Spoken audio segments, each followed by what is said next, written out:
पर्यटन को बिहार की यूएसपी बनाने की तैयारी। 2100 रुपए में हेलीकॉप्टर से सफर। नमस्कार, आप देख रहे हैं सिटी पोस्ट लाइव। मैं हूं सृष्टि राज। मुख्यमंत्री सम्राट चौधरी अब पर्यटन को बिहार का यूएसपी बनाने में जुट चुके हैं। उन्होंने पर्यटन को बढ़ावा देने के लिए हेलीकॉप्टर सेवा शुरू करने की घोषणा की है। उन्होंने कहा कि 15 जुलाई से लोग मात्र 2100 रुपए में हेलीकॉप्टर से पटना शहर का हवाई भ्रमण कर सकेंगे। इस योजना के तहत पर्यटकों को शहर के प्रमुख स्थलों का हवाई दृश्य देखने का अवसर भी मिलेगा। अब क्या है ये योजना और सम्राट चौधरी ने और भी क्या-क्या बड़े फैसले लिए हैं, आइए जानते हैं विस्तार से चीफ एडिटर श्रीकांत प्रत्युसर से। सर, पर्यटन को बढ़ावा देने के लिए सम्राट चौधरी ने तो बड़ा फैसला ले लिया। देखिए, सम्राट चौधरी मुख्यमंत्री बने हैं तब से एक्शन में हैं जी। और वो लगातार नई-नई योजनाओं की घोषणा कर रहे हैं। उनकी कोशिश ये है कि भाई कुछ नया करें और एक लंबी लाइन खींचें। जी। तो कुछ नया करने के लिए तो कुछ खास करना पड़ेगा। तो सम्राट चौधरी बिहार के पर्यटन को बिहार का यूएसपी बनाना चाहते हैं। बिहार में तो बहुत पर्यटन स्थल हैं, ऐतिहासिक स्थल हैं।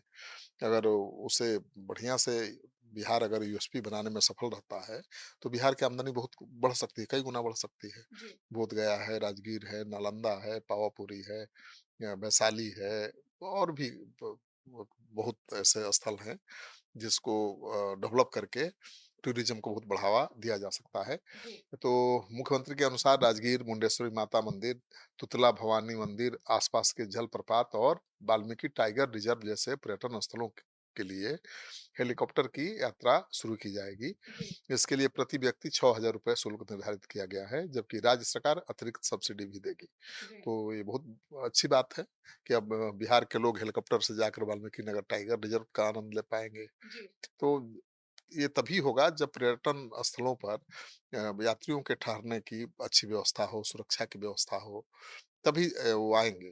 जी। तो सरकार इस पर ध्यान दे रही है तो अच्छी शुरुआत मानी जाएगी। सर, रोजगार देने को लेकर भी बड़ा फैसला लिया गया है। देखिए बिहार में पशुपालन और मत्स्य पालन को लेकर जी। सम्राट चौधरी ने बड़ा ऐलान किया है। बिहार में मत्स्य पालन को मजबूती देने के लिए उन्होंने कई महत्वपूर्ण घोषणाएं की है। मुख्यमंत्री सम्राट चौधरी और केंद्रीय मंत्री राजीव रंजन सिंह उर्फ ललन सिंह ने पटना के मीठापुर मत्स्य विकास भवन में राष्ट्रीय मत्स्यिकी विकास बोर्ड हैदराबाद के क्षेत्रीय कार्यालय का उद्घाटन किया जी। और मुख्यमंत्री ने कहा कि इस कार्यालय के शुरू होने से बिहार में मछली उत्पादन, तकनीकी सहायता और मत्स्य पालकों को मिलने वाली सुविधाओं में तेजी आएगी। उद्घाटन के बाद मुख्यमंत्री ने कार्यालय और प्रदर्शनी का निरीक्षण भी किया। उन्होंने कहा कि बिहार अब मछली उत्पादन के क्षेत्र में आत्मनिर्भरता की ओर बढ़ रहा है। वर्तमान में राज्य अपनी जरूरत की लगभग 95% मछली का उत्पादन खुद कर रहा है। अब लक्ष्य बिहार में उत्पादित मछलियों को दूसरे राज्यों और विदेशों तक पहुंचाने का है। उन्होंने बिना कांटे वाली और बेहतर गुणवत्ता की मछलियों के उत्पादन पर भी जोर दिया है। जी। तो अभी तो बिहार बाहर से मछली मंगाता है। अब कह रहे हैं कि बिहार पूरे देश विदेश को मछली खिलाएगा। जी। तो इससे रोजगार तो बढ़ेगा ही। जी। सर, तो ऐसे में गांव में एक साथ दूध, सब्जी और मछली बिक्री की भी व्यवस्था होगी। हाँ, बिल्कुल, ये भी दूसरा बड़ा ऐलान है जिससे बहुत लोगों को रोज़गार मिलेगा, किसानों को बहुत फ़ायदा मिलेगा, ग्रामीण ग्रामीण अर्थव्यवस्था। अर्थव्यवस्था को मजबूती मिलेगी जी। और मुख्यमंत्री ने हाट आधारित मॉडल विकसित करने का ऐलान किया है और उन्होंने कहा है कि गाँवों में ऐसे बाज़ार विकसित किए जाएँगे जहाँ दूध, सब्ज़ी, मछली की एक साथ बिक्री हो सके। इससे किसानों और पशुपालकों और मत्स्य पालकों को अपनी उपज बढ़ाने के बाद उसे बेचने के लिए बेहतर बाज़ार मिल पाएगा। जी। और बिचौलियों पर निर्भरता कम होगी। मुख्यमंत्री ने बताया कि केंद्रीय मंत्री ललन सिंह ने बिहार में मछली उत्पादन बढ़ाने के लिए कम ब्याज पर ऋण उपलब्ध कराने का आश्वासन दिया है। राज्य सरकार के अधिकारी इस दिशा में जल्द कार्य करेंगे और ताकि अधिक से अधिक लोग मछली पालन की तरफ बढ़ सकें। तो मछली पालन तो एक बहुत बड़ा रोजगार है। जी। अगर इसको ठीक से किया जाए तो इसमें लाखों लोगों को रोजगार मिल सकता है। अब देखिए सरकारी नौकरी तो है नहीं सरकार के पास कि करोड़ों लोगों को नौकरी देगी। जी। तो इस तरह के रोजगार ही पैदा किए जा सकते हैं। जी। सर, तो ऐसे में सीएम ने प्रशासनिक सुधार के साथ-साथ उद्योग के लिए भी बड़ा ऐलान किया है। देखिए, सम्राट चौधरी को भी पता है कि भाई बिजली और सड़क के क्षेत्र में बहुत काम हो चुका है। हालाँकि वो भी आगे इसको बढ़ाने के कंटिन्यू लिए रहेगा। तैयार हैं। लेकिन साथ ही साथ वो चाहते हैं कि उद्योग के क्षेत्र में वो बड़ा नाम करें। उद्योग के क्षेत्र में बड़ा काम करें क्योंकि उद्योग के क्षेत्र में बिहार में बहुत बड़ा काम हुआ नहीं।